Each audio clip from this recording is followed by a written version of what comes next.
Welcome back to our podcast. My name is Melanie Thorley and today we have Melissa Langton with us. Melissa Langton is a HR expert who's served 2 decades in Queensland in both private and public sectors. So although you're watching MJT Law today, we've also got a visitor for the first time. Very lucky. It's really exciting to have you. Now, you have been in the business for a really long time, and although I want to talk about a little bit about the HR, to all our employer clients or employer visitors, you might want to stick around and find out a little bit more about that. Today, I want to talk a bit more about resilience. You have, in the past 4 years, 4 years, oh my God, you've had 2 children, you've renovated the house, and you've managed a business. And you've gone through these challenging times. Yes. How's it been? I had to cover my grey hairs before I came to see you. I suspect we all have to do that from time to time. Gets harder and harder as we get older. That's right. Yeah. Thank you so much, first of all, for the invitation. Pleasure. When you invited me along to talk about resilience, I went, why would you want to talk to me? Because in all seriousness, there's so many people out there that are doing their thing without talking about it, or without singing about it, or getting any support. So shout outs to you all. Yeah. But it really has been challenging for everyone, and I've had some unique by choice, clearly. Because I know how children happen. We're not just talking about the last 12 months. We're talking about the last 4 years. You wake up one morning and you're having a kid and you have a business. So was there... for those of you who don't know, I actually don't have children, so I've never had to deal with this particular situation. I do have 2 cats and a dog. Kind of equivalent, to be honest. But for far shorter times. Yeah. So how's it been? Like, Did you have to manage your clients? Did you have to manage your life? Did you have an incredibly extensive calendar where you had to get everything? I mean, what were you doing? How were you managing it all? They all sound like really good ideas, and I probably should have done that, to be honest. But I started my business with the view that I wanted to have a family. So that was one of the reasons I started my business. One of the many, but that was one of the key drivers. Being a bit of master of my own destiny. Having that flexibility? Yeah. So this probably relates to a lot of our viewers out there, those who are in work, not quite as flexible as they want, and they start their own businesses for lots of reasons, and one of them is obviously flexibility, a bit more me time. Yeah, and for those of us who've been in business for a little while, you start to realise there's absolutely no flexibility whatsoever. Who knew? There's so much to do. Yes, I think I worked more as a business owner than I did when I was an employee. Yeah. But it's a labour of love though, right? Really what it has given me is choice. That's it. It's a choice of what I want to do with my time. It's a choice of what I want to devote my hour to, where I devote my thought to. Some of it may feel like it's not necessarily a choice, but when it boils down to, and you give yourself a sort of virtual slap across the face and go, this is actually a choice, you don't have to be doing this, then it sort of puts things in perspective. And that's probably the one thing I've drawn on over the last 4 years is, what is my choice in this instant? Do I choose this path or this path? What's best for me? And then, as it came about, what's best for my family as well. So is that where the resilience comes for you? Is that where moving forward in times where... Because what I see resilience as is continuing to move forward even though we may not have any energy left, or how to have more energy when really the answer is we have none. Just kind of stepping out of the now and moving forward in time. It's probably more granular for me. It's actually, how do I just continue to breathe? Okay. And that might sound a little bit morbid, but what it is about, what do I do next?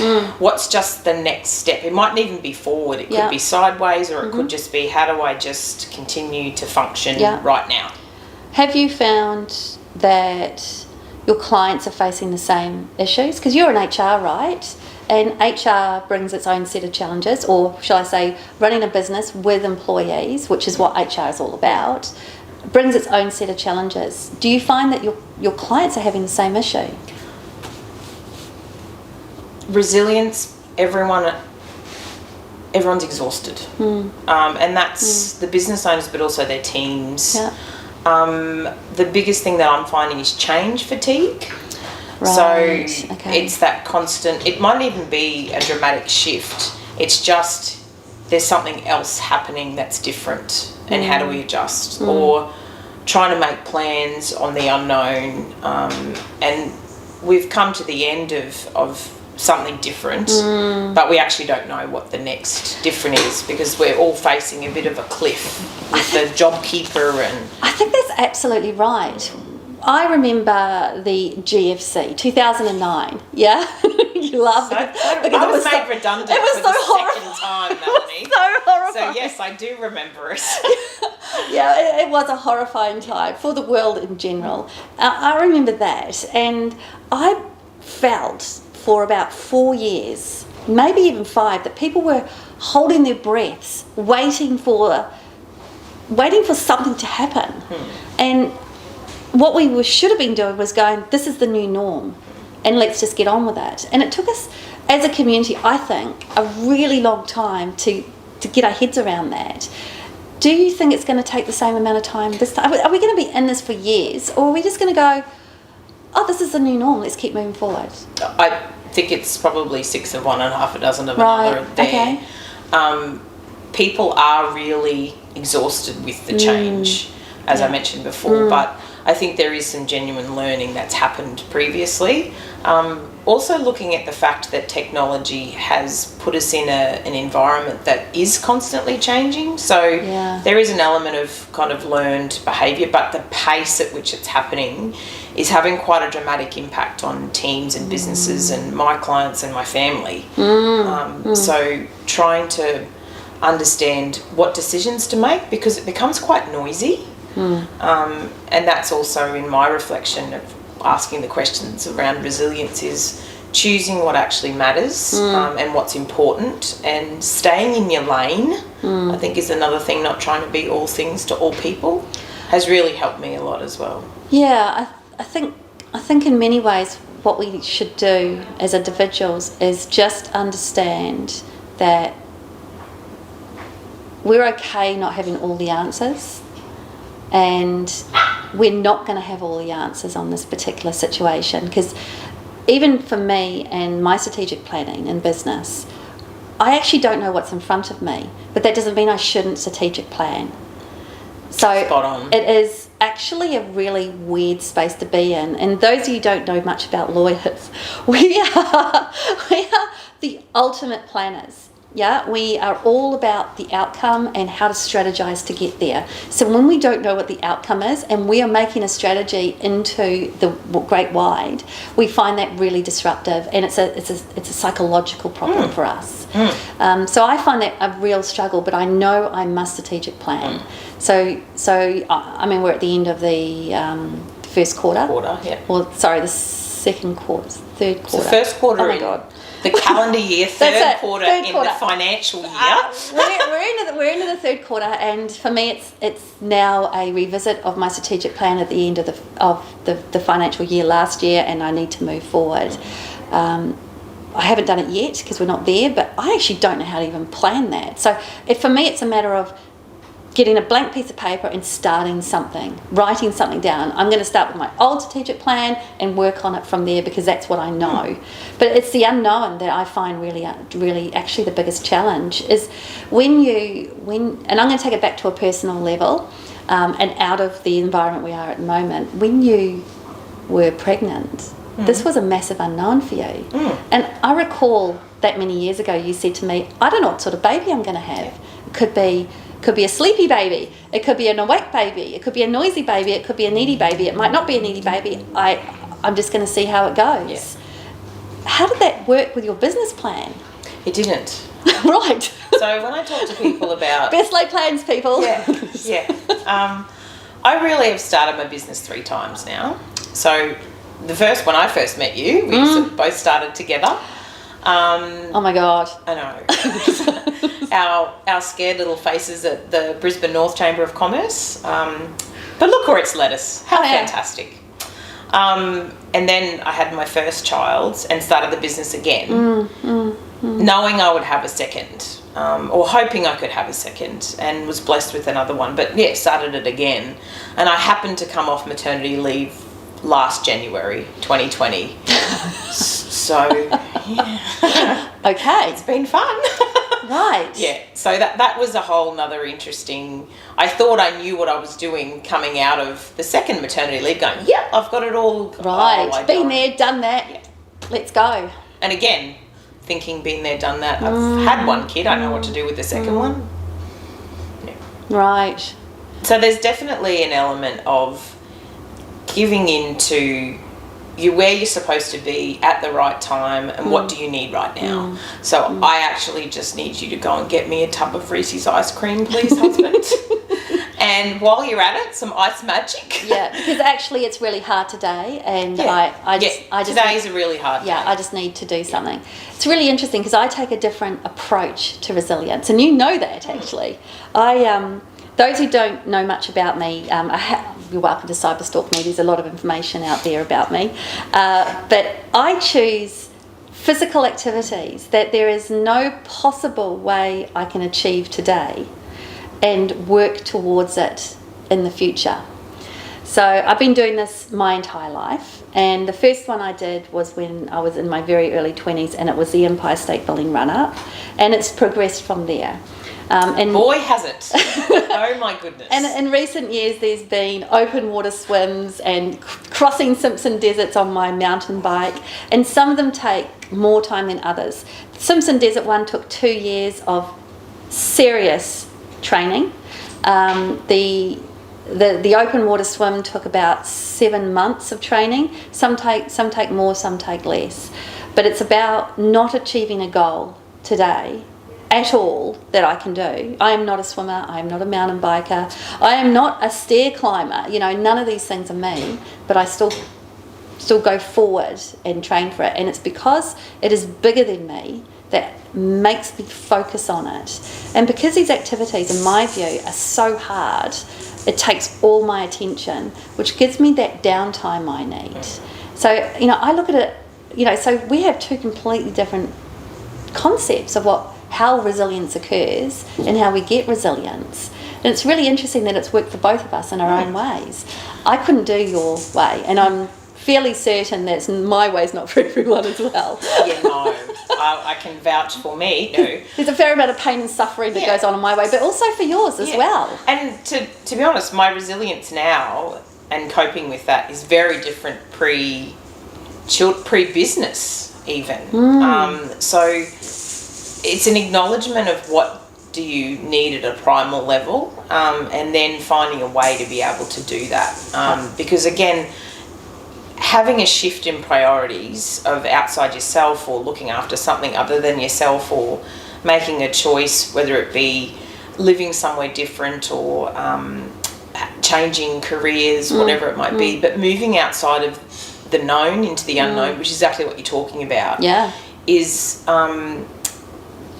really about understanding when it is unknown and acknowledging how you're actually feeling. And I can guarantee, and I know that this is the case for you, you can't do it without support. No. No, you can't. That would be my biggest... I was going to talk about that, because you're talking about having a family and running a business and what that looks like. But I would assume that you had a fair amount of familial support, your husband, your family, especially if it came to looking after the child. Just so you know, guys, you might be able to hear that noise in the background. It's actually my puppy playing with a rattly toy. So if anyone can hear that, just, set it aside. Welcome to parenthood, Melanie. There's a tiny puppy of mine. At some point, I'm sure the puppy will star in a video, but right now she's put aside playing with a rattly toy. So you had your family involved in this, and I assume they were looking after the baby or babies while you were out getting work done and you were coming back. And I just honestly, it just sounds like a nightmare. How does one manage this? So definitely knowing that you've got the support, but talking about it. I try really hard to respect people's time. So it's not just because I've got the kids or I need to go to work, you should have them. Right. I work with my husband and work with my parents-in-law because my parents aren't in town, and I would try and give them as much notice as possible. I would ask, can you do it? If you can't, then I would try and change things around. But it all boils down to establishing expectations. Okay. Very similar to working with clients or teams. Well, this is true, isn't it? Working with family to have a blended care environment is very much like an employment environment where it's a blended environment. You have people from different backgrounds, you've got people who are female, male, other genders, and you actually have to figure out how to work together, and one needs respect in that environment. And really common values.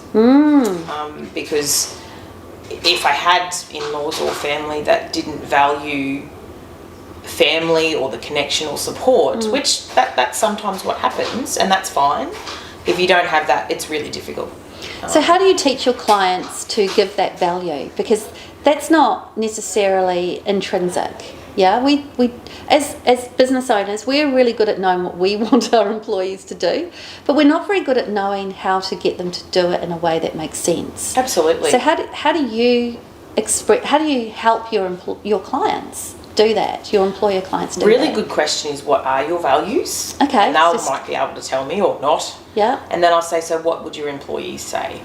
Ah. And they'll go, oh, they'd say that. I said, would they? Let's find out.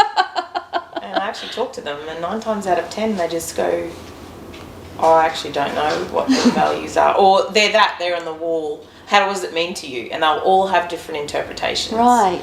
It all boils down to everyone having a common understanding.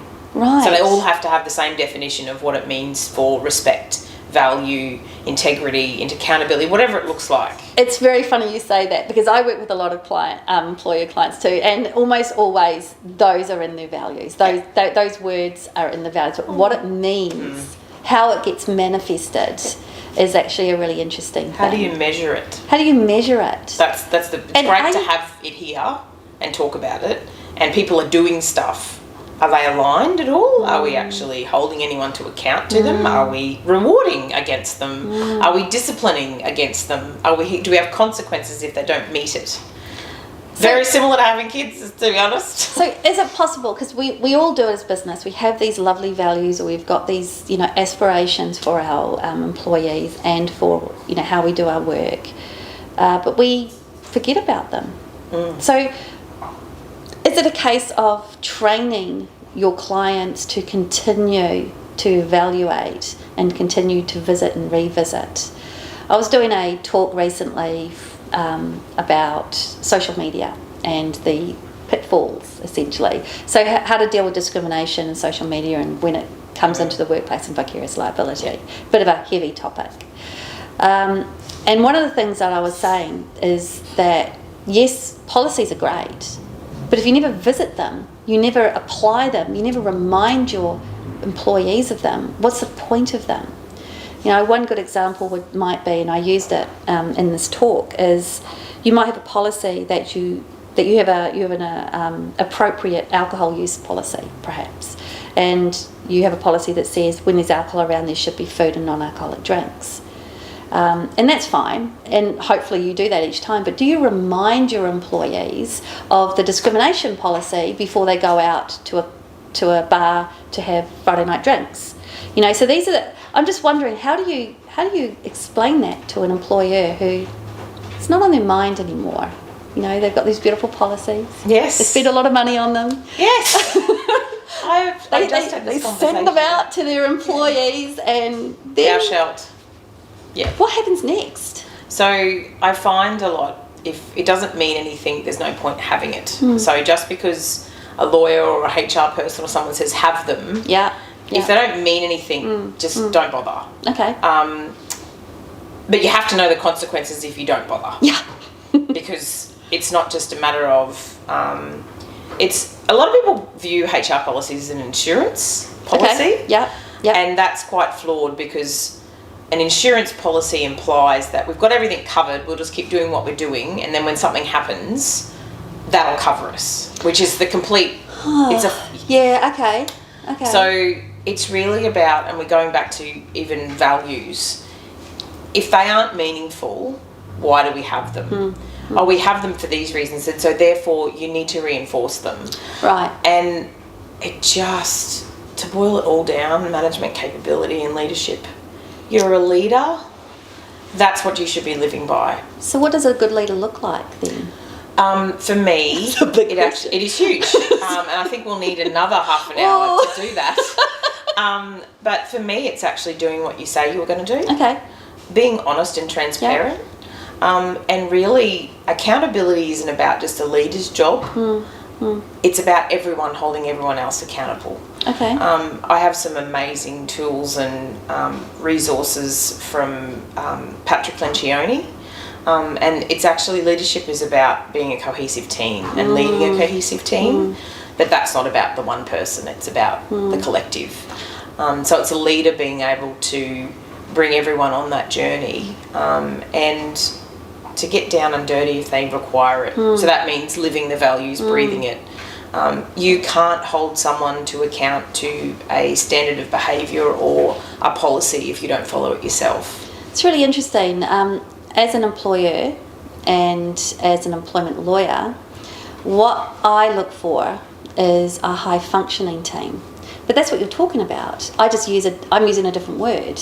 I'm looking for a cohesive team that works well in an environment where it can be pressured, but we can lean on each other and we get a lot of work done, but we're all doing it in one sort of movement. Do you know what it all boils down to? Trust. Okay, that makes a lot of sense. It's all about trust, but it's vulnerability-based trust. Okay. So I know when working with you, Melanie, you put your hand up to say, I don't know. I don't know what to do. Yeah. So let's figure it out together. Yeah. This is outside of my lane. And if we even go back to how you made it work with your family, I trust them. Yeah. Yeah. I know that sometimes, well, of course you trust them. No. I genuinely trust that my husband can feed my children. Right. That vulnerability trust. Yeah. Right. Yeah. And So, in a work environment, Yeah. we're talking about not just showing our employees that we're sitting on an ivory tower and we know everything, but in fact, this is a journey I'm working on too. Because once you have that vulnerability-based trust, and Patrick Lencioni has a whole model around it, and I love it because a lot of people focus on this accountability part, and it's actually number 3. Okay. Actually it's number 4, because the first part is about that vulnerability-based trust, but then it's about productive conflict. And that's a real oxymoron when people sort of talk about it. It's, what do you mean by productive conflict? I said, but if you can trust the person that you're working with. If you don't think something is right, you can trust that if you tell them, they will know you're not doing it personally. Just to be bitchy. Yeah. Yeah. You're actually doing it as I genuinely don't think it's a great idea. That sort of thing. So it's that constructive debate. Because once you have that trust and you are able to have that constructive debate and you decide, everyone's had an opportunity to talk, everyone's had an opportunity to be able to voice their opinion, and we've worked through it, we've all decided that this is the best course of action, you then can commit to it because you trust them. And then there's a whole heap more, but this is really that's interesting. what you're really talking about. In this environment, we've had to deal with the work health and safety issues that come around with the COVID situation. Yeah, The changes. And we wanted to make a policy on this because the question came up: how sick is too sick to come to work? Yep. Yeah. Yep. Is it coughing? Is it having a sneeze? Have we got allergies? What is our as an office tolerance level? Yep. And I got my whole team together and we sat down at that round table you walked past and we talked it through and we listened to each other's points of view on what was this and that. Ultimately I have to make a decision and I let them know that ultimately I need to make a decision. But I needed to find out where their tolerances were on this. So do we send someone home for one sneeze? Do we get a COVID test if we wake up with a headache? Where's our tolerances here? It was really interesting to find out because at the end of it, we had completely different views at the beginning of the conversation. But by the end of it, we had a consensus, which I believed we could all live with and apply. And it was just, I see what you mean by that. And then once you've been through that process, if someone decides they don't want to follow that process, you then have a consequence to say, we all decided to do this. Yeah. Why is it that you decided not to do it? Or can you help me explain why you've decided not to do this? Now, this doesn't work with every policy. Oh, absolutely. Kind of a driving policy where people like, oh, I like to speed, what's wrong with it, this sort of thing. But it does work with policies and especially around the work health and safety space, absolutely. where everyone's got kind of different sensibilities on these things. Yep. So when we're doing this vulnerability thing, when we are trusting each other, we have a cohesive work environment, which I see as a high functioning team. Absolutely. Right. How does it work in a small environment though? Because it's easy for me. I've got all my team, they're here and they're sitting here every day. What if they're not sitting here every day? Same concepts. You just need to change the way you communicate. How does it work? Like if you're let's say you're a landscape gardener, you've got 3 team members, they're at 3 different places. How does it work in practice? What do you Structured messaging. What? Being really purposeful in your activity. Okay. So knowing that as a leader, I need to make sure that there are opportunities for my entire team to come together because we need to talk about this, and this. But how do I do it operationally? So you actually will probably need to have someone to bounce ideas off. So that's where a coach or a professional in the space of whether it be working with your people or accountant or in the space that I work in, it's actually so I need to tell everyone this. How do I do it? But there's operational considerations as well because it's not a one size fits all. No. And it's not, I live by the adage of it's not best practices, which practice is it best for? Okay. So it's really looking at what is going to be, what am I trying to achieve? What's the outcome? And how do I do that while still trying to run my business? Right. So it's just really important to find something that works for your business, knowing that there are certain things you need to achieve when it comes to bringing your team together to be high functioning or cohesive. And I can tell you now, having the team all together at some point is vital. We've seen that a lot with the hybrid and remote work. Yeah, actually I really agree with that. When we were all sent home last year for a fairly significant amount of time, I racked my brains as to what to do with my team to keep them together. Because we're constantly talking in the office. We have an open, those who don't know, we have a completely open plan environment. We're all literally next to each other. So we're all talking, we're all doing things, we're all kind of calling out, we're all doing this all the time. Now at home, that wasn't possible. Even if we had teams up all the time, it just would have been too much noise, I think, for that. So what I ended up doing was, and we still do it, is on Wednesday, one of us taught the others through Teams how to fold an origami project. And that meant the person had to think about which origami project they were going to do, and then they had to figure out how to teach everybody while they're at their homes. And that's a struggle, and I think we all found that we weren't as talented at origami as one would have hoped us to be, but they all liked it so much that we do it even today. We'll be doing origami tomorrow. Every Wednesday, really cool one is having everyone blindfolded. Okay. And having someone talk through how to draw a snowman or how to do a Christmas tree or anything that and a duck. Some fabulous artwork. It's good fun. Okay, there's always a next step for us. That's right. But I think you're right. Even when one is not together, there are ways to get us together that makes sense to continue that cohesiveness. It's structured collaboration. Okay. And that's one thing that's been so important in moving to a hybrid workplace or a remote workplace is if there are times people are in the office, ensure that it's really productive and it's focused on collaboration. So instead of having an environment where you could just fire off a question knowing someone's going to answer it. Yeah, that's right. Knowing, everyone's in the office, so what are we going to do? Or this person has to be in the office that day, so let's organise that. So it's a bit more planning and preparation, but the benefits are really noticeable.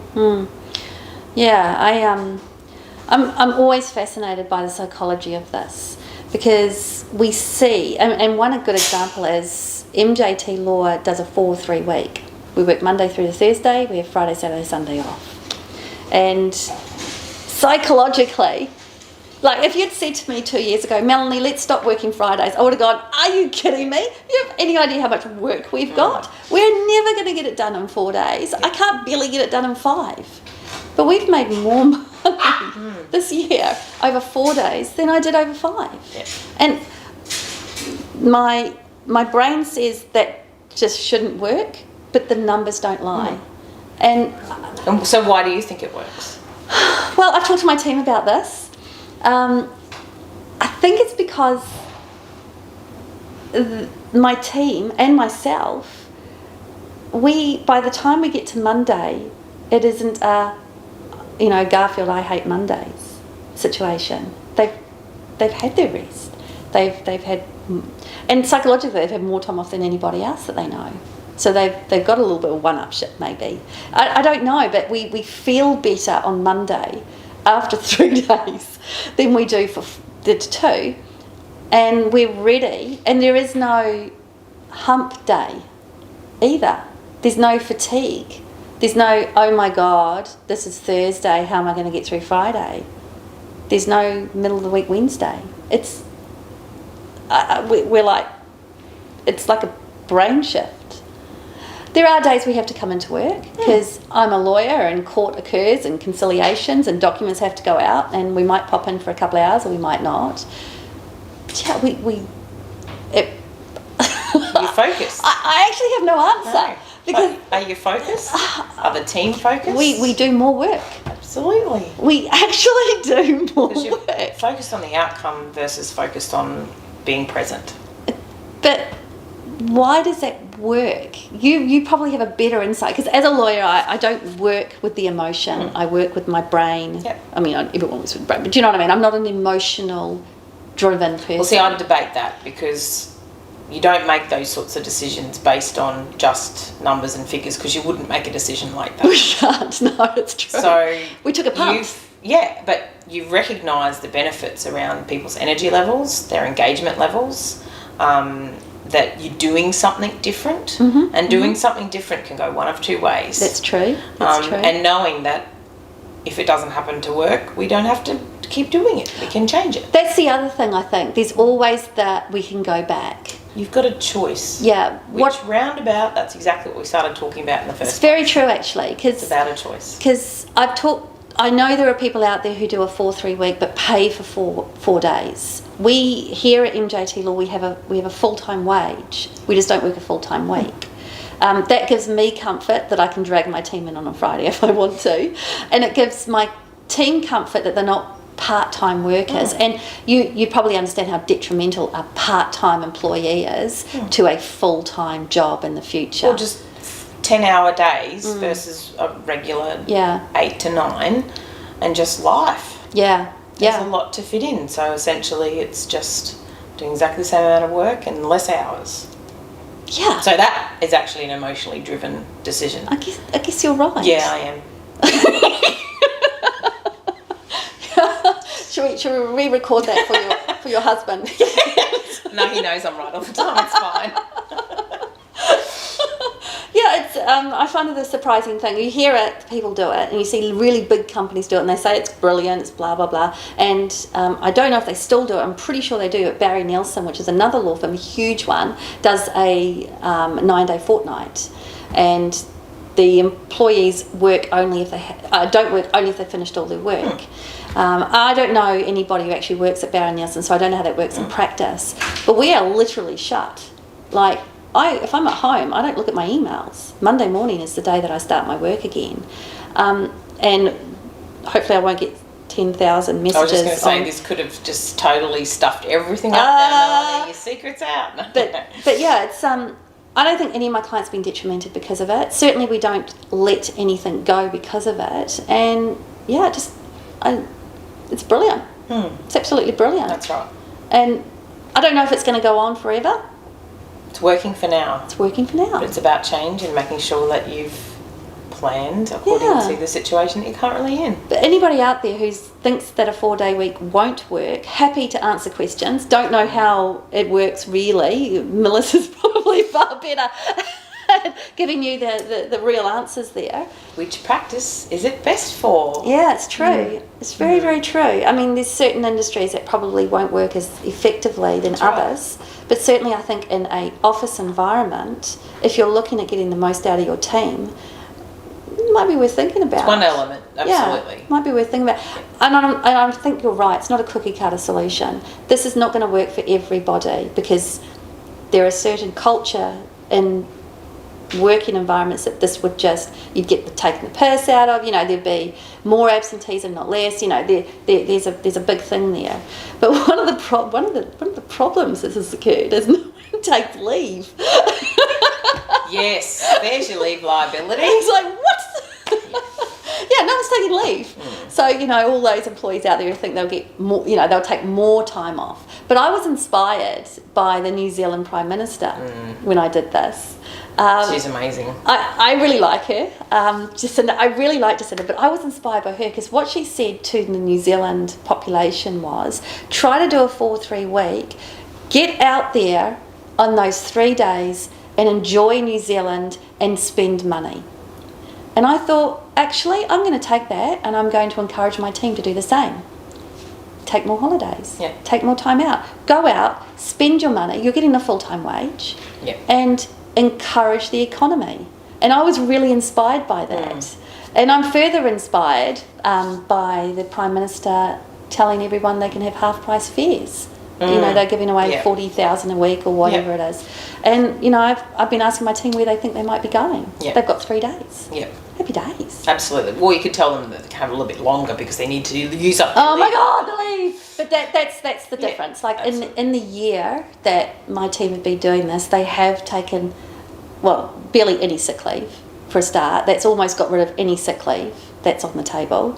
All those days, sicky days or whatever. I'm not saying my team are doing sicky days. I'm going to get in trouble for that. Reminder, it's an open plan office. Yeah, I'm really getting in trouble for that one. But, they're taking less sick leave. And actually, yes, there is I'm not sure that's a problem for me, but yes, there is less leave taken. I'm not sure that matters for me. But, yeah, it's an interesting issue if it's a problem for you. Because I think that's what's going to happen if you do it yourself. But yeah, what about you? 4-day week, here we come.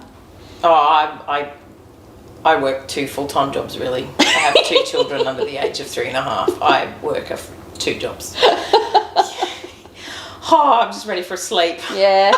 Well, the sofa I hear is very comfortable. Thank you very much. Yeah. I've had a kip on the sofa a couple of times, so nice. you're quite welcome to Thank do that. you. Thank you so much. Well, look, Melissa, it's been lovely having you here today, and you're our first guest. I feel so privileged. I think it's brilliant. You've been a brilliant guest today. Thank you so much. And thank you, everybody, for those who are watching. And stand by. What we're going to do is on our YouTube channel, we're going to put some information up about Melissa. So if you want to learn a little bit more about her, we're going to help you cyber stalk her. Thanks. And your business. And well, thanks for watching and very much thank you for... Thank you, Melanie. My pleasure was all mine. Oh, that's brilliant. Okay, everyone, I'll see you again.